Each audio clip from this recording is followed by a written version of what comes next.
Olá, sejam bem-vindos a mais uma semana de estudos do quarto ano, Língua Portuguesa. Estamos no PET 4, página 15.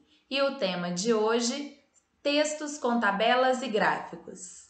Caro estudante, é muito comum nos depararmos com textos onde há a presença de tabelas ou gráficos, para facilitar o entendimento das informações e enriquecimento delas. Nessa semana, vamos reconhecer a função de gráficos, diagramas e tabelas em textos, como forma de apresentação de dados e informação. Recapitulando, os gráficos são recursos utilizados para representar um fenômeno que possa ser mensurado, quantificado ou ilustrado em forma mais ou menos lógica. Assim como os mapas indicam uma representação espacial de um determinado acontecimento ou lugar, os gráficos apontam uma dimensão estatística sobre um determinado fato. Por esse motivo, interpretar corretamente os gráficos disponibilizados em textos, notícias, entre outras situações, é de suma importância para compreender determinados fenômenos. Eles, geralmente, comparam informações qualitativas e quantitativas, podendo envolver também o tempo e o espaço. Existe uma grande variedade de tipos de gráficos, dentre os quais podemos destacar os de colunas, em barras, setores, linha, pictóricos, entre outros. E aqui nós temos alguns exemplos de gráficos. Aqui nós temos gráfico de setores, gráfico de coluna, gráfico de linha e gráfico de barras. Atividade. Leia a reportagem a seguir e observe atentamente do que se trata e mostre os gráficos. Quase a metade dos brasileiros não se preocupa em economizar água. De acordo com uma pesquisa encomendada pela ONG WWF Brasil ao Instituto Brasileiro de Opinião Pública e Estatística, IBOP, 48% da população brasileira consome água desenfreadamente, sem se preocupar em economizá-la. Há 5 anos, em outro estudo realizado em 2006, esse grupo representava 37%. As pessoas reconhecem as maneiras de conter o gasto, porém admite que não colocam em prática. Aqui nós temos um gráfico em barras. 95% das pessoas estão familiarizadas com a forma de economizar água.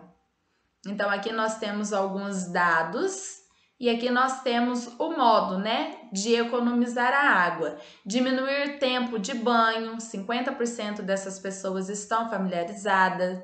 Fechar a torneira ao escovar os dentes, fazer a barba, 47%. Consertar vazamento, torneiras pingando, 32%. Não lavar calçada com mangueira, 25%. Usar máquina de lavar sempre com a carga máxima, 18%. Aproveitar a água da chuva, 11%.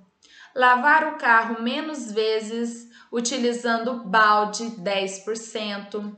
Aproveitar a água usada da torneira para outros fins, 10%. Regar o jardim menos vezes ao mês, 9%. Lavar as louças em uma bacia, 7%. Utilizar equipamentos que economizam água, 7%. E não souberam responder, 5%. A pesquisa realizada em novembro de 2011 em 26 estados do país e ouviu 2.002 pessoas. Faz parte do programa Água para a Vida, uma parceria entre WWF Brasil e o grupo HSBC. De acordo com o estudo, 80% dos entrevistados acredita que poderá sofrer com o abastecimento de água no futuro. Porém, apenas 68% deles sabem que o desperdício é a principal causa deste problema.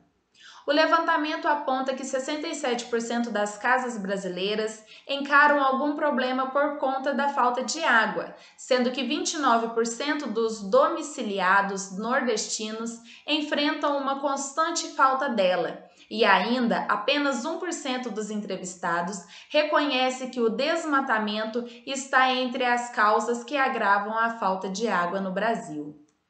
Diariamente, o consumo médio de água por habitante no país é de 185 litros, em quantidade considerada normal e bem próxima do índice europeu, aonde chega a 200 litros por pessoa.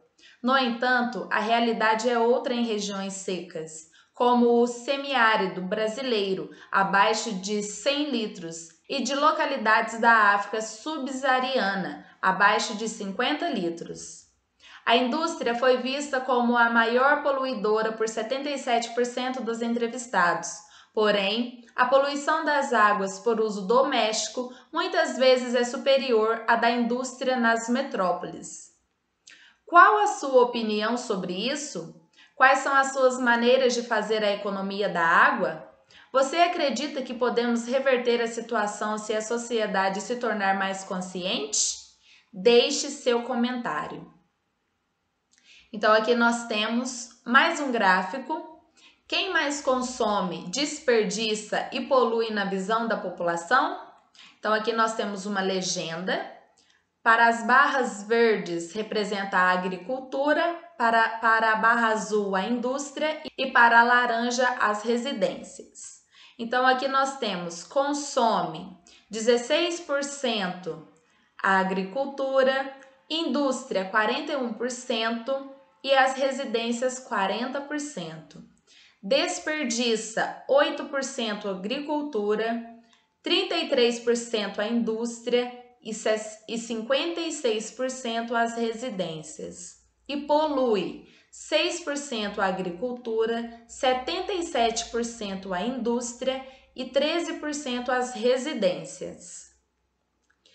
E aqui nós temos o significado da palavra subsaariana. Significa relativa à região da África situada ao sul do Saara. Número 1. Marque o assunto tratado na reportagem. Letra A. Consumo de energia. B. Maus tratos aos animais. C. Desmatamento e queimadas. Ou D. Consumo, desperdício e poluição da água. 2. Relatado no texto e demonstrado no gráfico, quem é a maior responsável pela poluição da água? Letra A, agricultura, B, indústria, C, pecuária ou D, residências. 3. Qual tipo de gráfico foi utilizado na reportagem? Letra A, de colunas, B, em pizza, C, em rede ou D, em linhas. 4. Use V para verdadeiro e F para falso, segundo informações do texto e os seus conhecimentos. Nas metrópoles, a poluição das águas por uso doméstico pode ser maior do que a da indústria. Segundo a pesquisa, a agricultura desperdiça mais água do que a indústria. O consumo médio diário por habitante é de 185 litros de água. Fechar a torneira ao escovar os dentes é uma forma de economizar água. 5. A tabela abaixo representa a quantidade de brinquedos vendidos durante o ano de 2019. Brinquedos: bola, quantidade, foram vendidas 247. Patinete, foram vendidos 110. Boneca, 342. Jogos, 221 e bicicleta, 413. Letra A. Qual foi o brinquedo menos vendido e o mais vendido pela loja? A. Patinete e boneca. B. Jogos e bicicleta. C. Patinete e bicicleta. Ou D. Boneca e bicicleta. Letra B. Quantos brinquedos a loja vendeu no total? Letra A, 987, B, 1.333, C, 1.332 ou D, 1.337. Bons estudos e até a próxima aula!